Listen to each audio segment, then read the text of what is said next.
Hi everyone, it's Rax. I wanted to put together a video talking to you guys about Kanai's cube and going over every single recipe in here and showing you guys exactly how they work and tips and tricks on how you can get the most out of them, because it's a very important part of Diablo 3, and if you know a bunch of little secrets about it, you can really power up your characters quite quickly. Let's get started. Starting off with the very first recipe, Extract Legendary Power. This is perhaps the strongest recipe out of all of them because it lets you take any legendaries that you have and put their power inside of the cube, and then in any season except season 20, it lets you have a weapon's power, an armor's power, and a jewelry's power. Alright, so the way it would work is you put whatever armor's power you want. Let's say I want fire skills to deal more damage. You would click fill, and it's going to cost 1 of every bounty material and 5 death's breaths, and you hit transmute. Are you sure that you want to consume the legendary? You will lose the item. And now in the armor slot, I will have the mage fist power that I can select by just clicking on it. And now my fire skills are going to deal 20% increased damage. You can tell which powers you have extracted because they will be highlighted like this, and you can see the ones that you don't have because they will be dull like that. Now, for a season 20 seasonal character, you can cube 3 weapons, 3 rings, you can cube whatever you want in any slot, which is amazing. But you will start to learn as you go through all the different classes what are some of the candidate powers that you should have for many classes. Messersmith's Reaver, which reduces your cooldowns. Ingeom is extremely good. If I can find it here. Ingeom. Illusory Boots for walking through enemies. Leoric's Crown for extra cooldown. Nemesis Bracers for getting a pylon getting elites from a pylon. Obsidian Ring of the Zodiac to bring back your cooldowns. Oculus Ring for if you're playing a support character. So there are a couple candidate items that whenever you find them in a season, you'll want to cube right away. But for your build, you always want to have all 3 of these slots occupied because they're just giving you free legendary powers. On to recipe 2, we have Reforge Legendary. This is one of the most powerful recipes again, but it's extremely expensive. It costs 5 of every bounty material and 50 forgotten souls to completely re-roll an item. Now, it can be a regular legendary, it could be an ancient, and as long as you've unlocked primal ancients on your account, you could even reforge to a primal ancient. This recipe, I would say, is often misunderstood on its proper use. So let me cover that for a moment. This recipe costs bounty materials, and a good amount of them, 5 of each, which means the only way that you can use this recipe is if you do bounties or if you do the challenge rift. Now, bounties are not really an efficient way of powering up your character. The real way to power up your character is to spam greater rifts. The reason why greater rifts are so much better is they also give you experience. They give you tons of items. They give you like 10 legendaries at the end of every greater rift, as long as you're doing high enough, which any class can do. They give you blood shards, and they give you gem ups, which give you not only your main gems, but your augments. So you should be spending almost all of your time doing greater rifts, so you should almost never have a bunch of bounty materials. What is the appropriate use of this recipe? The way I like to think of it is you should use it either at the very beginning of the season or at the very end. You could use it at the beginning of the season to reforge something that is very hard to acquire, like a weapon or jewelry or a very specific offhand, or maybe even a pair of bracers, something with a big multiplier. You could use it at the beginning to get an initial item that you need for your character to start farming all of the greater rifts. The reason why I never use this recipe in the middle of a season is because as I'm grinding greater rifts, you have no idea which of these pieces you're going to get as godly. You could get 5 godly barbers, you could get 5 godly chest pieces, but you may not get a godly gazing demise. If you try to guess what you're going to be missing and craft something really nice, it seems that fate will always have it that you'll just get a godly version of it just farming greater rifts the very next day. That's why I like to save my bounty materials until the end of the season, because at the end I can take a look at my character and I can say, everything on my character is really good except for my gloves. I need a new pair of gloves. I've got this many bounty mats. I'm going to use them all and try to YOLO it for the gloves. But in general, this recipe should only be used on very hard items to obtain, and that's usually weapons and jewelry. So let me just quickly demonstrate how it works. Here's my Sacred Harvester, and again, it's never a good idea to use your actual weapon unless your actual weapon is complete trash. Use a secondary one with terrible stats, so that way we don't care if we get a garbage one. You fill it in and you reforge. Got an ancient one. It's got mana regeneration on it, which we don't want, and the damage roll is terrible. So even though we got an ancient one and we improved it, we're still going to have to keep farming the bounty materials at the end of the season and re-roll this for something much better. Recipe 3, upgrade rare item. This is the recipe that I use the most in Kanai's Cube by a mile.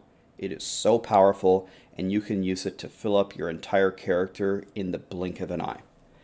All you do is put in any level 70 yellow item with some death spress and some materials, and it's going to upgrade it to a random legendary version of that item. And you, of course, can get ancients and primal ancients out of it.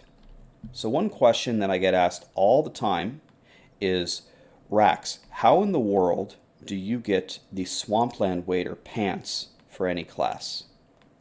Well, on any class in the world, go to Kadala and you gamble for pants. Okay, there are my pants. We don't want the green ones. Goodbye. Then, put the pants in your stash. Okay? Then you'd log out.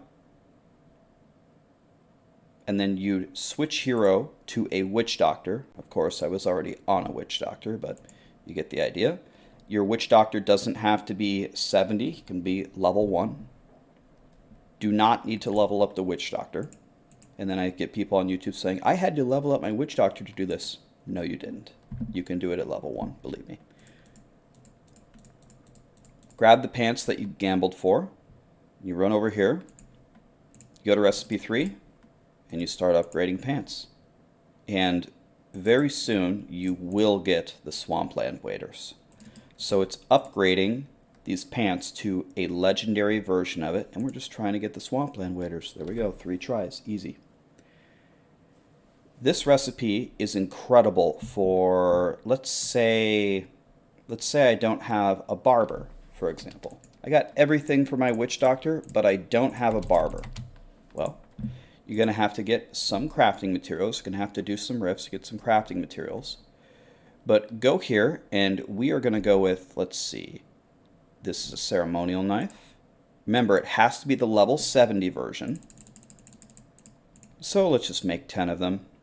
We're trying to get a barber or a sacred harvester for our Witch Doctor, and this works, of course, on other classes. Dagger of Darts, that's not what we want. I like to double-click. When it's done doing the animation, double-click. There's our barber. Look. At the beginning of the season, people say, Rax, I'm farming for the barber, the barber, the barber. I can't find it. I can't find it. You just saw me make one in like 28.4 seconds. It's not the greatest barber in the world, but it is a barber. Again, you're at the very beginning of the season. You could punch it in and go to recipe 2 if you've got some bounty materials, or because you did the challenge rift, try to get an ancient one. That's not an ancient one, but at least the proc is 483%. It's usable. Or you could say, okay, well, this isn't a good one, but I do have a good sacred harvester. I'll cube the barber. I might already have its power. I'll cube the barber, and it'll work that way. Some other things that you can do with this recipe. Show you another trick. that's used very commonly. I have my level 1 satyr, and his name is Cow Sticks, please. I told you it works at a level 1. It works with a level 1 because the cube only works with level 70 items. So the cube doesn't give a French toast what level you are. It only cares what level the item is. Now, on Crusaders, if you upgrade a polearm, let's take 5 polearms for example, you have a 33% chance to get a bovine bardish, which can summon the cow level. See if we can get one. 1 in 3 chance. It's not what we want. Throw that away. Stop giving me heart slaughters. Yikes. One time for the one time. Yes. So, when you get a bovine, you can summon it, and summoning it does a couple of things for you. By the way, I'm just gonna straight up die here. Can I put this on? No, it's level 70. Can I punch these cows? Am I dead here? Can I survive with no gear on normal cow rift? No, I can't. All right, well this is good video content right here. The thing about the cow level is there are always 2 experience pools in the cow rift. Here's one of them. Dude, if we get both of these experience pools on video and survive, this is going to be the greatest moment of my gaming career.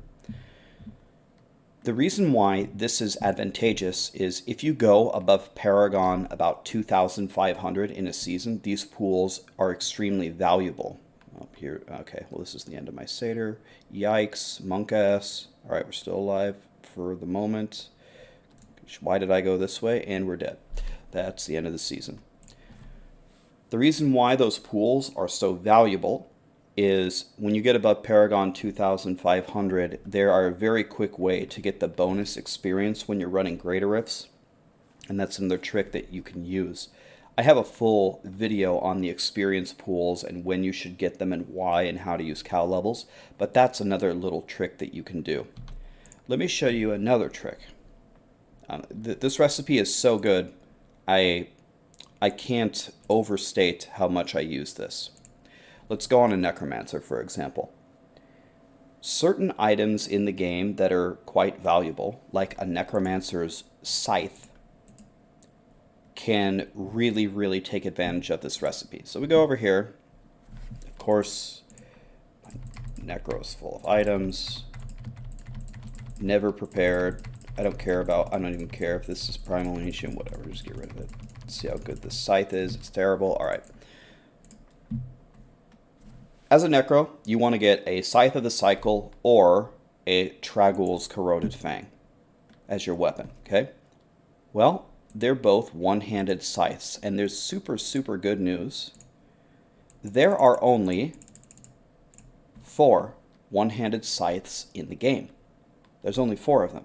So that means every time I upgrade one of these, there's a 50% chance that I can get one of the weapons that I'm looking for. It is so easy to craft a super good either Scythe of the Cycle or a Tragul's. Here's a Tragul's. It's not ancient. It's terrible. Try the next one. It's not ancient. It's terrible. Okay? And by the way, don't do what I'm doing. Don't throw them on the ground. Keep them and salvage them, but I don't need Forgotten Souls. I've got 60,000 of them. Scythe of the Cycle, it's a super low roll. It's a super low percentage. Throw it away. Throw this away. I don't want that. But the idea is if you farm some materials, you can quickly make 5 or 6 weapons that you're looking for, and it doesn't take too long to get a very good ancient one. Similarly, let me show you a similar concept. Let's say in the cube you really, really need a Raylina Shadow Hook. You really need one, but you just can't find one. Well, it's the same concept. For 2-handed scythes, there are only 4 in the game. There's only 4 of them. So every time you upgrade one of these, it's a 1 in 4 chance to get the Raylina Shadow Hook that you can cube. Sorry, I'm losing my voice here a little bit. Nair's Black Death, I don't want that. Nope. Goodbye. Raylina's. There it is. Boom. Put it in the cube, use a recipe 1, you've got the power. Same thing with Demon Hunters with one-handed daggers. Super easy to make a Carlay's point. For your Impale build, there's only 2 choices. Make sure that you are using upgrade rare item to get all the cube items that you need and all the stuff for your character. It is such a good recipe. Use it. Now let's look at recipe for convert set item. This recipe is incredible for early on in the season for putting together your entire set. It's very cheap. It only costs 10 Death's Rest and 10 Forgotten Souls. Note that the resulting item cannot be ancient, so you can't use it to get ancients or primal ancients. So it's mainly used to put together your set early on. And also this will not work if the set only has 2 items to it. So Little Rogue and Slanderer or Chantotos, you can't use this recipe with those sets. However, let's say that we have the full Mundanugus, except we cannot find the boots. But I found an extra pair of pants. No problem, just throw your extra pair, whichever one is worse, fill it in, and roll. Are these the boots? No. Are these better than mine? I mean, they do have a pickup, so maybe they are better, but just for the sake of the video, I'll just say they're worse. And roll it again. Okay, we got the gloves. That's not what we want the boots. Remember, this isn't a very expensive recipe. So you can use this to very quickly, if we could actually get it, to very quickly, is this better than mine? The all resist might be better, but for the sake of the video, let's just keep going. If you get something better, make sure you switch it out. I'm supposed to have a buff making videos. It's supposed to give me whatever I want.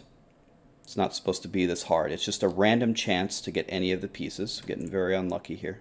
Can we have the boots one time, please? One time. Give me the boots.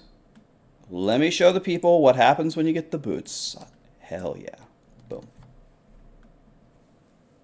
Now we've got our full Mundanugus set. So you can use the extra set pieces with this recipe to fill out your set and be ready to go at the beginning of the season.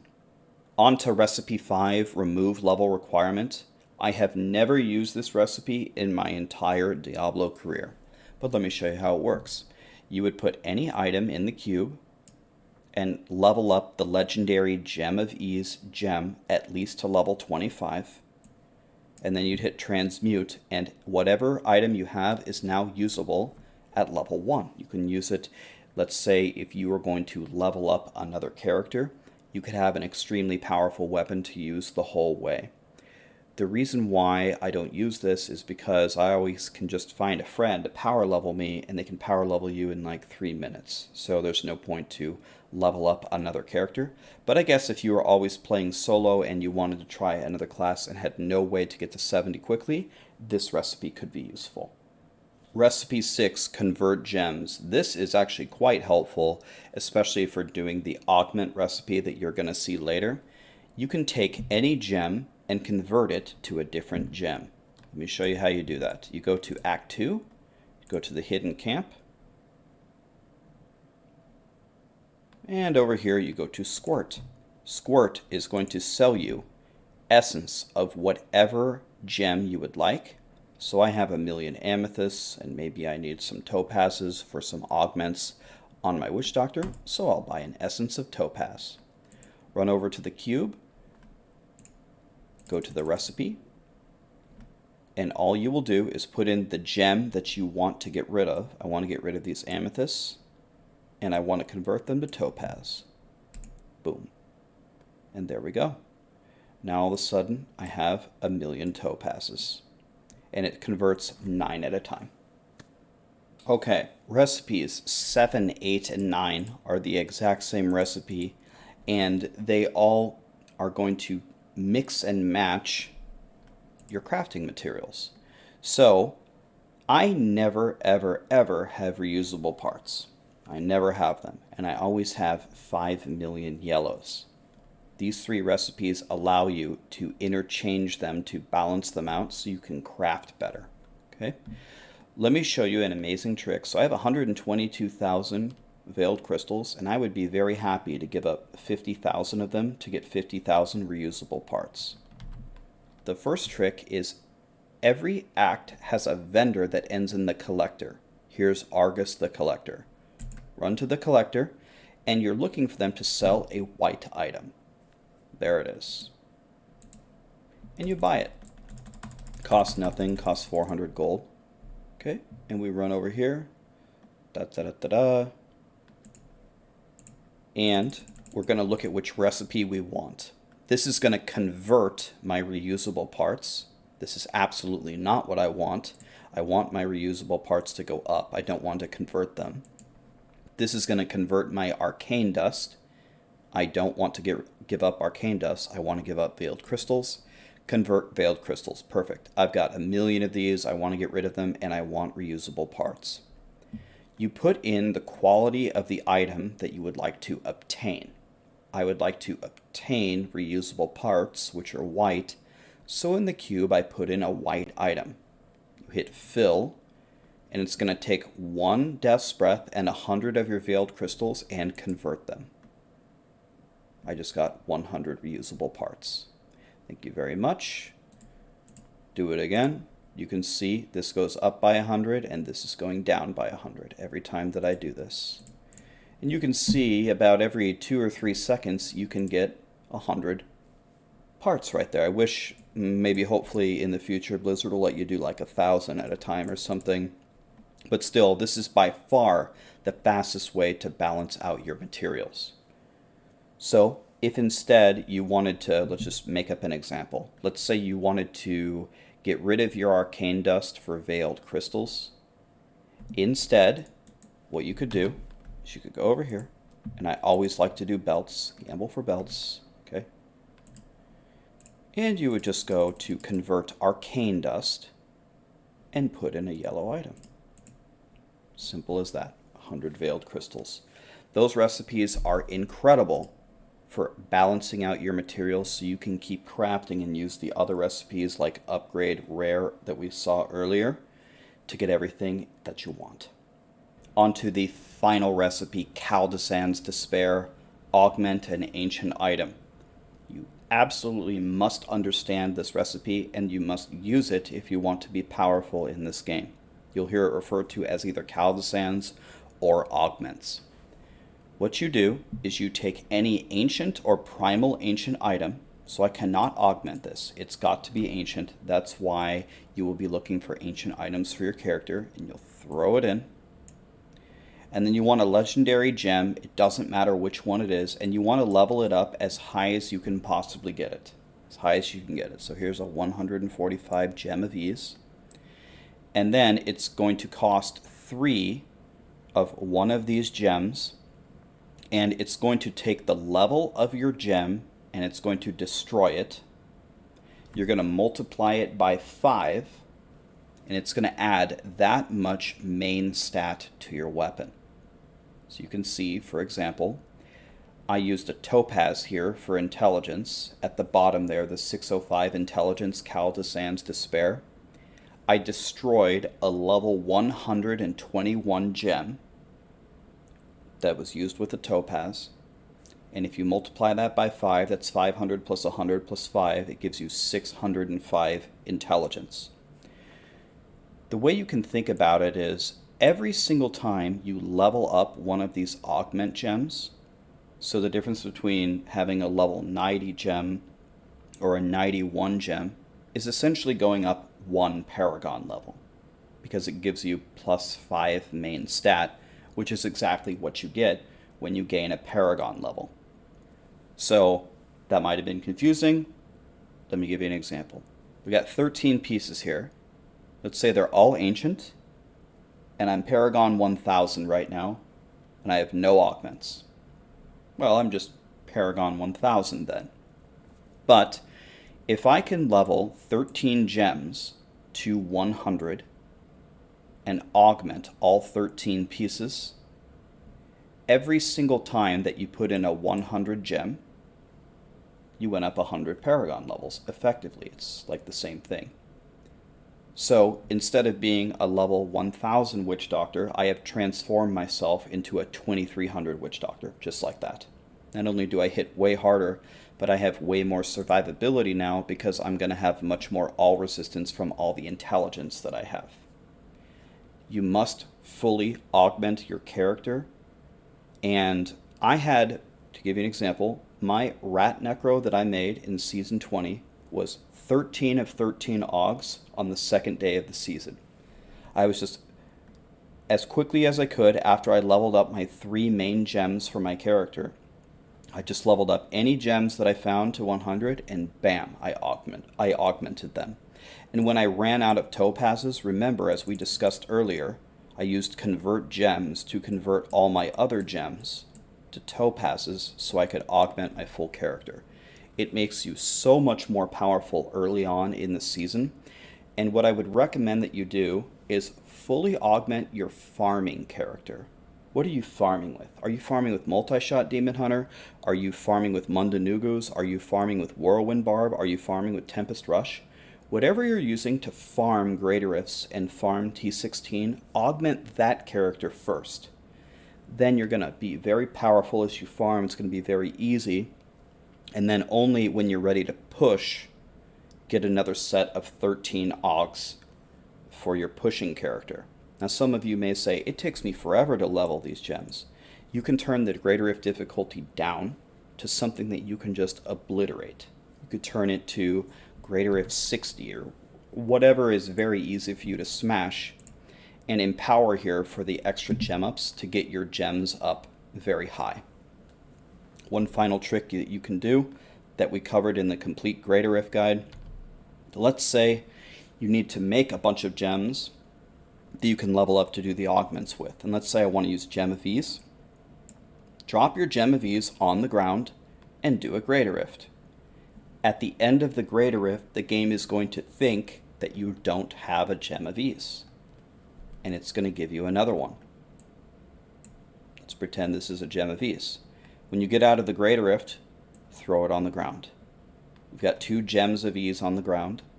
Do another Greater Rift. It's going to think you don't have a Gem of Ease. It's going to give you another one. Throw that one on the ground. Do it again. It's going to give you another one. Throw that one on the ground. Keep doing it, until you have 20 of them laying on the ground, and then pick them all up. Just make sure you don't get disconnected, otherwise you're going to lose them all. And make sure you remember to pick them up before you leave the game. But that's the easiest way for me to get 5 million Gems of Ease and Moratoriums. They're all going to be level 1 in your stash, and then you just run Greater Rifts and level them up, and the second you get that godly item that you want to upgrade in the cube, bam, throw it in there, upgrade, it's augmented, you're going to be super powerful. Well, thank you so much for watching, everybody. I love making these guides for you guys. I hope that you got something out of this. If you have any questions or any more tips and tricks about the Kanais cube that I missed, please throw them down in the comments. I read every comment and every question on every single video, and I will try to get back to all of you. Thank you so much, and I hope you have a lovely day.